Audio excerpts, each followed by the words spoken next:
Hello and welcome to Cycles of Time, your weekly guide to what's happening on Earth as we make our revolutionary journey around the sun. For time immemorial, our human ancestors have created myths and meanings to help us adapt and thrive as seasons change. Join me each week to explore the intersections of these ancient cycles, from the indigenous medicine wheel to the pagan wheel of the year, the Babylonian and Greek Zodiac to the I Ching, the ancient Chinese book of changes. I'm your host, Allison Dale, and this is the Cycles of Time podcast.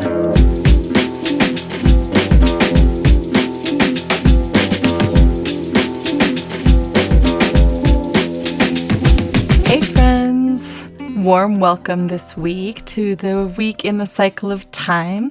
This is your forecast for May 13th through 19th, 2024, and this episode is called Splitting Apart and Holding Together, where we're going to talk about the gates of assimilation and contribution and finish out our journey through Taurus season.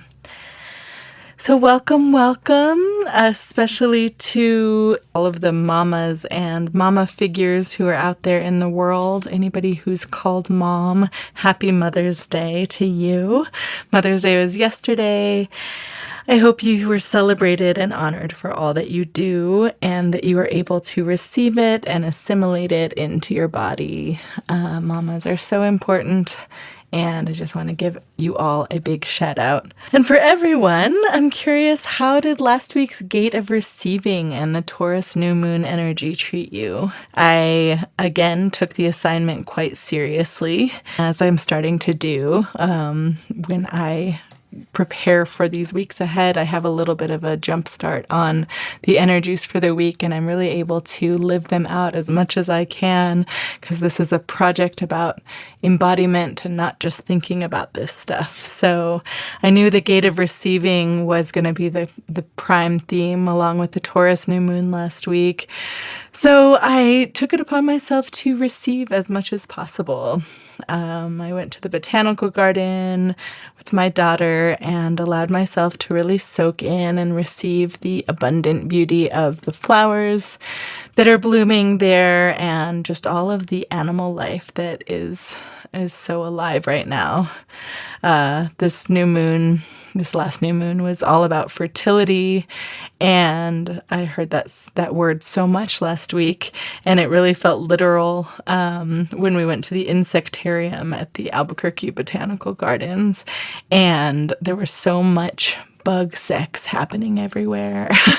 My daughter and I were watching rhinoceros beetles and tons of other creepy crawly bugs engage in pretty wild orgies of spring. And as I sat there trying to keep a straight face, just enamored by the craziness that these animals were doing, I was just so struck by the fertility of the season. So that was part of the receiving, was just, letting it all in. My daughter loved the naked mole rats and their kind of orgiastic, climbing all over each other kind of stuff that they were doing. And I was like, that's nightmare material for me right there with the little rodents. But for some reason, the bugs were not bothering me too much. But definitely fertile. We are in the fertile season. Last week, I also allowed myself to receive some really nice body work after being sick for this entire past season. It was really nice to clear some energy, and I got some deep tissue massage. And in my sleepy kind of mental state during the massage, I had the sensation that I was a lump of clay being molded into a new version of myself. And I really just allowed myself to go there, and it felt truly receptive, like I was just this lump of clay where anything could happen, rather than holding on to tension or being specific about what it was that I wanted from the body work. And last week, the sun was transiting through the most yin gate in the entire I Ching. So that gate of receiving is 6 broken lines in the I Ching, or yin lines. And so this felt really appropriate to be in that yin state during the gate of receiving. Today, I just finished a Qigong class before recording this episode, and my teacher, Jay, reminded me during class that you're not supposed to find yourself within yin. Yin is chaos, darkness, the place where you're supposed to dissolve. So my lump of clay feeling was right on cue for that, dissolving into just into the rest of the world and receiving what it was. Other times in the week of receiving last week, though, I felt pretty low, really slow in my body and really exhausted. And it really came from this feeling of formlessness and of not being able to find myself within that yin field. So I really appreciated hearing that from my teacher today about that is what yin is all about, is the infinite chaos and not the defined sense of self. And so during the week of receiving and the new moon, there was some, a lot of calls to manifest your greatest intentions. And I felt really far from that myself. I felt kind of just formless, but yet I had a deep desire to find myself within it and to be seen and to be found, and definitely not to dissolve or be invisible. I think part of coming out of a long sickness, it's just like you want anything but the feeling of being hidden. You want to be out in the world. But my teacher today referenced that there's a fine line between surrendering and collapsing when it comes to the yin field. And that really helped me see what was going on clearly over the course of last week. Surrendering versus collapsing. There was definitely moments of pure surrender to the rhinoceros beetles, the flowers, the massage, and then other moments of feeling purely collapsed into just like, wow, what am I within all of this? So I'm curious how this earthy yin energy showed up in your life last week. Let me know in the comments or on Instagram at Cycles of Time Podcast, and I would just love to hear about this gate. It felt very, very poignant and resonant for me. This week up ahead is a little more active, a little more edging toward yang and fire and inserting ourselves back into the world after all that receiving. There's still a lot of earth energy with the end of Taurus season this week. So the action and thoughts that you have this week will probably be coming from a grounded place out of the deep reserves of that internal yin power that we've been cultivating over the past few weeks. This week's highlights we're moving into the very beginning of the season of fire in both the indigenous medicine wheel and the Taoist Wuxing Cycle. So we're transitioning from the spring elements of earth in the medicine wheel and wood in the Wuxing Cycle. It's the final week of Taurus season this week, and I'm curious to know what has changed for you over this past month, this past zodiacal month. In the I Ching and Human Design wheel, we are starting this week in gate 23, which is the gate of assimilation, which is also known as splitting apart in the I Ching. And again, this is the same gate where Uranus met up with Jupiter a few weeks ago, so it might sound familiar. We have talked about it a little bit on that episode for that major transit, but we'll talk a little bit more about it today. And on Wednesday of this week, in a couple of days, the sun is transiting into gate 8 through Sunday, and gate 8 is called contribution or holding together. And it's the last gate of Taurus before moving into Gemini season. So we have splitting apart and holding together coming up this week. The themes of the week are distilling complexity into understanding, trusting your inner wisdom during times of change, being a rebel with a cause, an influencer with a purpose, and free your mind and the rest will follow. In the Substack version of this, I am including the En Vogue video for Free Your Mind from 1992 because it's just in my head and I thought you should see it. So check out astrosomatics.substack.com if you'd like to receive this podcast and additional things like that video and images, just additional resources in your inbox every Monday. astrosomatics.substack.com.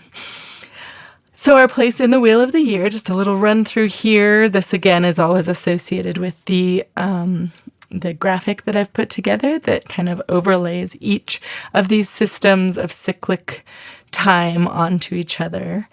And in the medicine wheel, we're in the season of east, or the direction of east, and we're moving toward the direction of south as summer approaches.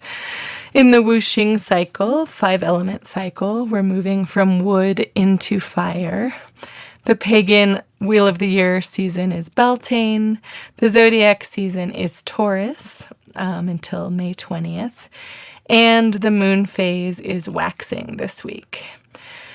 The I Ching human design gates are 23 and 8, and that is the gate of assimilation and the gate of contribution. So I want to start out today talking a little bit about the different versions of elemental wisdom with the kind of subheader here that the map is not the territory.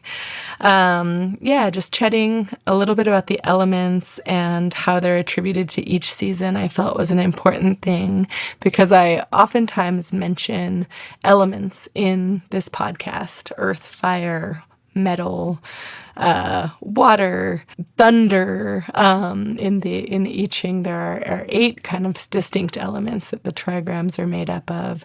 And this is like a topic for an entire book to really go into how these elements are defined. But I kind of wanted to just zoom out for a minute here and talk a little bit about how we talk about these elements. Most of the systems that I talk about here on Cycles of Time include some reference to elements. Not all of them do, but most of them do. And they're all slightly different from each other. And I think that makes it super fun to ponder the correlations of how different elemental realms show up in each season of the year. It's not as distinct and categorical as like, this is earth season, this is fire season, and there's a lot of overlap and flow that happens between each of them. I mentioned earlier in the intro that we're moving into the season of fire in both the indigenous medicine wheel and the Taoist Wuxing cycle. And this is partly true, but a little bit oversimplified for the purpose of the intro. I wanted to mention that there are many versions of the medicine wheel, depending on the specific region or tribe that it originated from. Again, the medicine wheel is basically it's a symbol of personal empowerment. The word medicine I've heard described as empowerment, internal empowerment.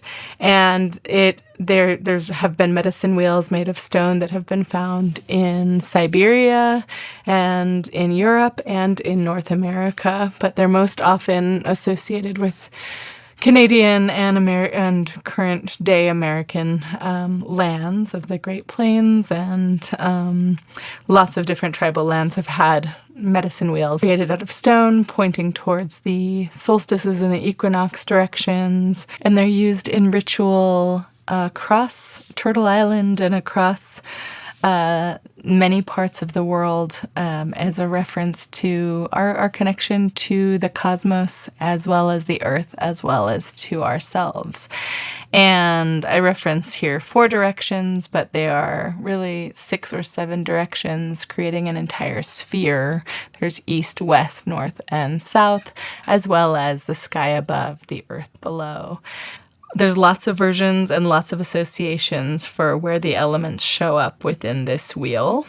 And that really just depends on the region. So none of them is more right or wrong than another. And I'm using one that I've been taught that has fire in the south direction, which correlates with summer, correlates with youth after the season of east and spring and childhood.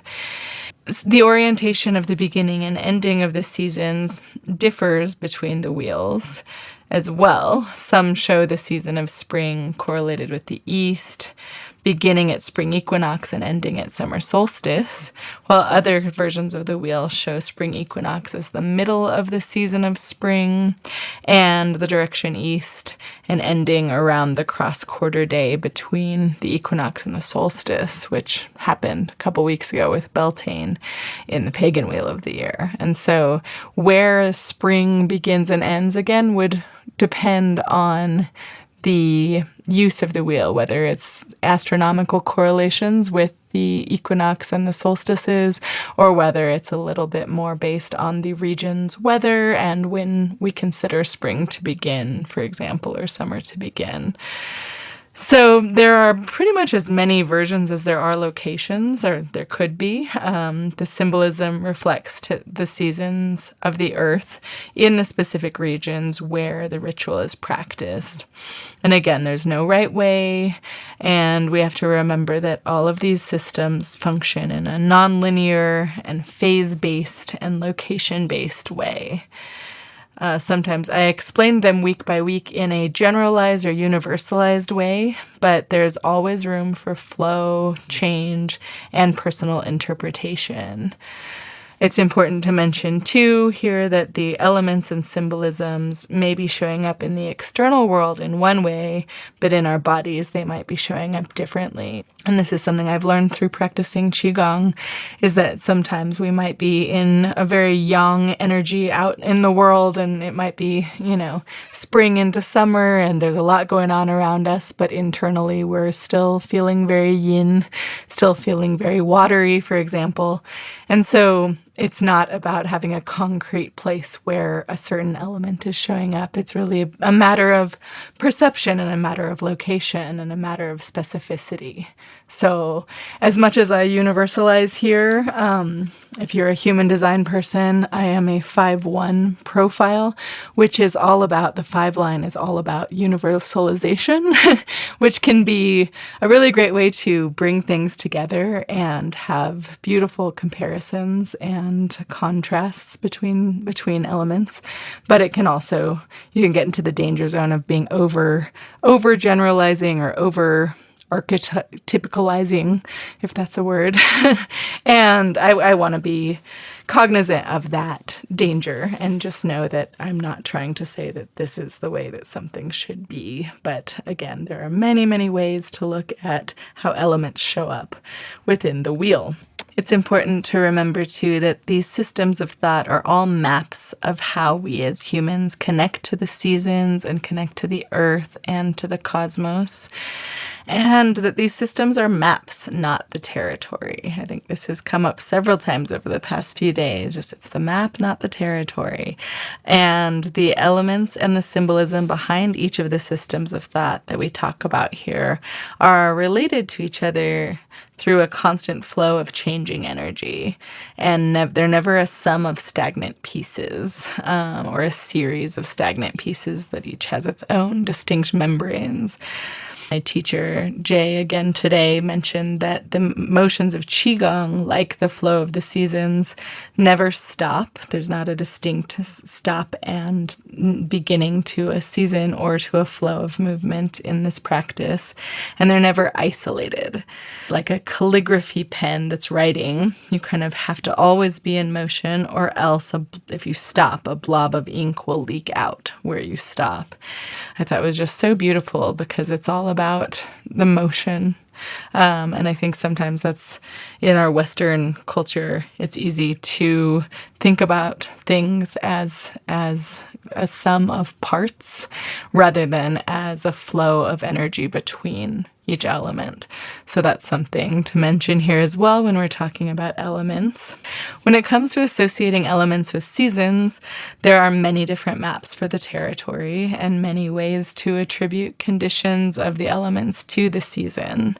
So in some versions of the medicine wheel, fire is attributed to the south, which corresponds with summer and youth. But in other versions, fire is associated with the east, spring and childhood, or with the north, winter and elderhood. In the Siberian shamanic medicine wheel, the fire is in the south, the time of summer, and that corresponds with the Chinese Taoist system of fire being in the summer season of the year. And when I think about fire from a personal relationship with the element of fire, I see it as something that spreads outward and reminds me of like plants just being fully in their aliveness, like they are in summer. And so I mention being in the beginning of fire time right now as the weather warms up and I start to see plants, instead of just growing upward, they start to grow outward and flower and fruit and come alive. And so I think of fire time as the association right now from the versions of the wheel that I've studied. But I do know that there are many maps and many ways to consider the elements within each season. So just wanted to do a little reminder about that.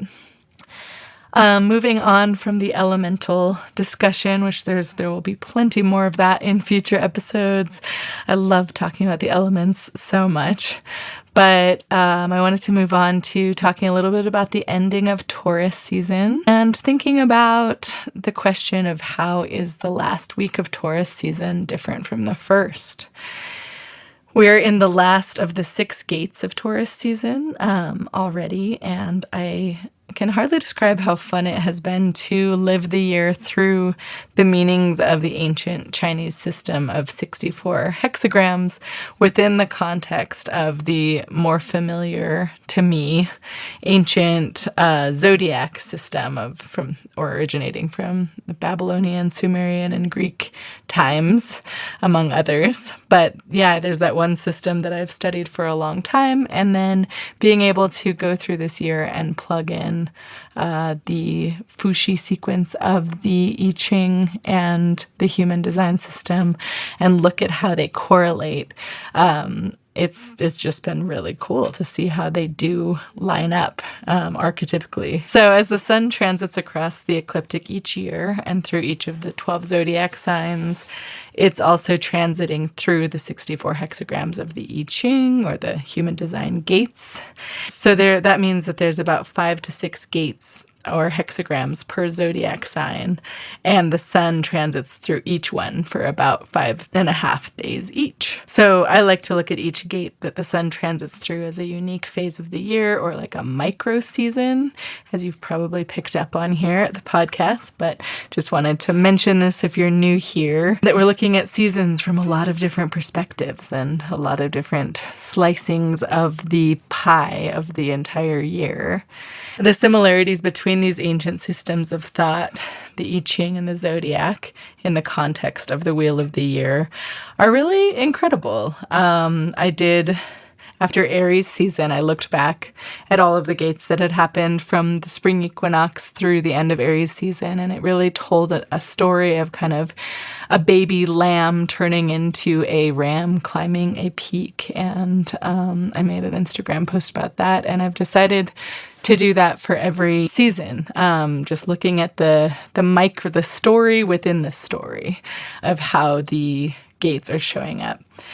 I've been truly surprised by how walking the wheel this way and forming a relationship with each of these seasons and the micro seasons has made me feel really grounded into the present moment, as well as being intellectually stimulated by the whole story arc that's happening. It's a practice that has helped me connect these ancient myths with the feelings in my body and with the things that are happening with the plants and the weather and the world around me. So I'm all about embodiment as the best teacher, and it's been really beautiful to utilize these ancient prompts and symbols to tap into that way of learning about Mother Earth cycles.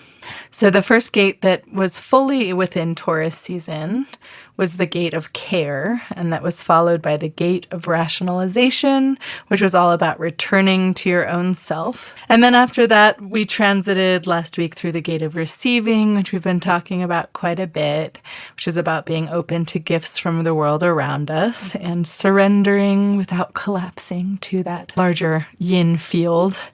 And then the next gate this week, we start out with assimilation, and that's about assimilating these gifts together from deep inside and far outside, kind of taking all of the different parts that we've discovered through going inward and through receiving from outward, and putting them together into a cohesive picture. And then our final gate this week, the last week of the season of the bull, is contribution. And it's all about being our authentic selves and collaborating with others in order to make a contribution to the larger world. So I love this arc of Taurus season, this story, because it allows me to see the multifaceted nature of the bull archetype very well. I think we started out in that kind of mother bull taking care of the calf. The image of there's a lot of pictures of cows in the pasture where the baby is right next to the mama or right next to the father bull, and just seeing the caring nature of the bull archetype. And then kind of settling into the earth and relaxing into the season of late spring, receiving care, being grounded with ourselves, going inward with ourselves, kind of self-contained in the way that we can also think of the bull sitting in the meadow. And then once we've settled into our own inner worlds and allowed ourselves to receive from what is in the world around us, we can then join our authentic selves with others to make a powerful contribution. So I look at this very visually and symbolically, from the symbol of the sitting bull in the meadow all the way down to the end of Taurus season, which I would say be symbolized by the double oxen pulling a cart to till the fields, contributing, joining with others to contribute, which is the gate that we're moving into on Wednesday, the gate of contribution. So yeah, I love the visual of each of these animal archetypes and how the I Ching hexagrams and human design gates kind of align with that. So how have the energies of care, rest, receiving, assimilation, and contribution shown up for you this Taurus season? How did Taurus season compare to Aries season for you? I'd love to walk the wheel with you and learn how they resonate in your life. So I'm always open to having conversations in the comments on Substack or on Cycles of Time Instagram or on the Facebook group, the Cycles of Time Facebook group. I'll be posting a lot of these questions there. So if you're interested in sharing about how these have shown up in your life, I would love to read about them or to hear about them. So moving on to the gates of the week, we'll just go into a little more detail. This week, again, today and tomorrow, Monday and Tuesday, we're in the gate of assimilation, gate 23. It's known in the I Ching as splitting apart or po, which represents a time of decay, separation, and disintegration. It's known as the gate of assimilation in human design because a person with this gate activated in their chart is a person who has the ability to really bring together all of these disintegrated and separate and complex parts into an understandable whole. I really look at it as like where we're coming from is the inward in the gate of hexagram return, or the rationalization, where we're really looking inside. And then right after that, we're really receiving from the outside everything that the world has to show us. And so this gate coming right after both of those feels like, okay, now we know what's inside, we know what's outside, and we really have an opportunity to bring them together. Another word for this, or title for this gate that I've seen, is called the translator. And so again, disparate thoughts and kind of splitting apart all of these things, like how does it all make sense? The translator is someone who's really able to take disparate parts and make them make sense. The hexagram is mountain over earth. So last week, receiving was earth over earth, all of the yin lines. And now we move into mountain over earth. We'll be in the blank over earth hexagrams for the next few weeks, because there are 8 of each lower trigrams that show up. So it'll be 8 earths in a row. And mountain over earth is really an image of a mountain resting upon the earth, which symbolizes the need to remain grounded and centered during times of change and upheaval.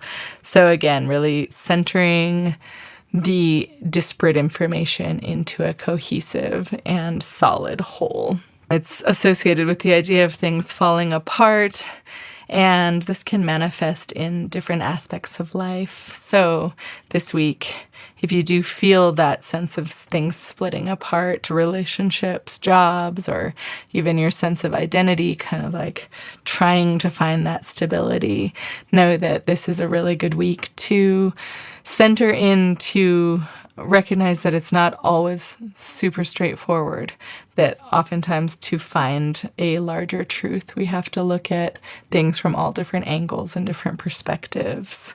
A big part of this is letting go of things that are no longer serving you or holding you back, and that would allow new growth and new opportunities to emerge. So this period over the course of last weekend and the beginning of this week, it's really, important to focus on humility and generosity, and also just the impermanence of things as they seem to be in lots of disparate parts. Like, how can all of those things, what is the line between all of the different things? There's a certain breakdown of old patterns and old structures that has to happen to make way for new beginnings and renewal to occur. So it's definitely a transformative time. But again, I really just like looking at it as like bringing what's from like your deepest wellspring inside, and then also thinking about the things that you've been able to receive and seeing where those line up and what is magnetic between your internal world once you've distilled that, and the external world once we've distilled that. So hopefully this splitting apart can be really beneficial, and that the translations that come through are strong and make a lot of sense, connecting the dots this week. On Wednesday, the sun is transiting into Gate 8, which is the gate of contribution. It's also known as holding together or union in the I Ching. So I love that after splitting apart comes holding together. And I think in the gate 23 of splitting apart, we really get to translate and distill what it is that's important from our inner and outer worlds, and make that very clear to ourselves through speech, through translation, right? Like knowing who it is that we are based on we're not an island. We are not only what is inside of us, but we are a part of the larger world. And once we can connect the dots of how we want to proceed, we get a stronger sense of who we are and what our authentic self has to offer. And then the next week, or the next gate, is bringing that all together, creating unions with our own authenticity first, and then also with other people out in the world so that we can make an impact. And we're going to be entering Gemini season next week, which is a very conversational and chatty season. The twins are, if you look at that symbolism of that archetype, it's two people talking with each other, sharing ideas, being very mercurial in the way that they operate, as far as kind of the Mercury is the messenger between the gods, the messenger of the gods. And so it's all about that communication and that making an impact on the larger world. And so Taurus season has been a lot more slow, earthy, inward, solidifying of who it is that we are, that we want to bring to the world, discovering what is ours and what is not ours, for example, what we value and what we do not value. And so in the gate of contribution, you're encouraged to make a positive impact on the world and kind of come into this Gemini season, leave Taurus season with the mark of true authenticity, and also kind of releasing that self-orientedness that can be within Aries and Taurus in the beginning of the zodiacal new year, there's a certain orientation towards the self. And so this last gate of Taurus season is really kind of like this graduation from that almost, saying that like, okay, yeah, I know who I am. I've gone through the ringer. I've put myself out there. I've been hurt. I've come back around, and I've gone deep inside, and I've received. And now with all of those cycles, those micro seasons and micro cycles, I've figured out, who I am, what I want to contribute to the greater whole. And water over earth is the hexagram for this gate 8, for hexagram 8. And in general, it's the hexagram's upper trigram. Here, water refers to external forces or energies, while the lower trigram references internal forces or energies. And so earth in the internal placement here, the lower trigram, is about remaining internally receptive, being grounded in who you are. And then water, the external forces up above, are about kind of the shifting and fluid external circumstances that are guaranteed from life. So with this combination, it's helpful to find alliances and union, bonding, in order to navigate through the waters of late spring as we emerge out into the world. So gate 8, it's about injecting ourselves out into the world, making our contribution, being one of those oxen tilling the fields, knowing that you've rested and received and introspected long enough, and it's time to start making some moves. It's known also as the gate of the influencer. And I think that that's a really interesting word. You know, we think about influencers today as like social media icons or people who have a presence on social media. And when we think about influencers, when I think about influencers, I think about like how have they become so influential? How have these people, what is it that they've done? What is the contribution that they're making to be super influential? And sometimes it's a lot. And sometimes you can't quite figure out exactly why it is that a person that you're seeing all the time or hearing words from their mouth, why they've become so influential in this society. And I think that there's a lot of pressure on influencers right now, on people that are contributing to the world in a public way. The Met Gala just passed, and it was a really wild time over the past weekend and last week to be looking at images of high fashion influencers, people that, for better or for worse, I know all of their names of these celebrity influencers who are wearing their, $1 million outfits, and in juxtaposition with what's happening in Gaza, and just seeing the destruction and the invasions that are happening in contrast to these influencers. And I saw a lot about that, a lot of commentary by other influencers who are all about divesting from celebrity culture or from the influence of something that is not about unity and is not about cooperation, it's not about harmony, but is more about the self-oriented fashion, unrealistic fashion standards and beauty standards that we hold so high in celebrity culture. And there's been a lot of other people speaking about how we really don't need to be paying attention to that right now. I have nothing against fashion at all or art. I mean, I do consider fashion a form of art and expression in a big way. But I think that, this past week with the Met Gala in juxtaposition to the genocide that's happening is such a wild contrast. And really a lot of people mentioned the Hunger Games, the United States and Israel being kind of District 1 and 2, and then people who are experiencing extreme oppression being in District 12.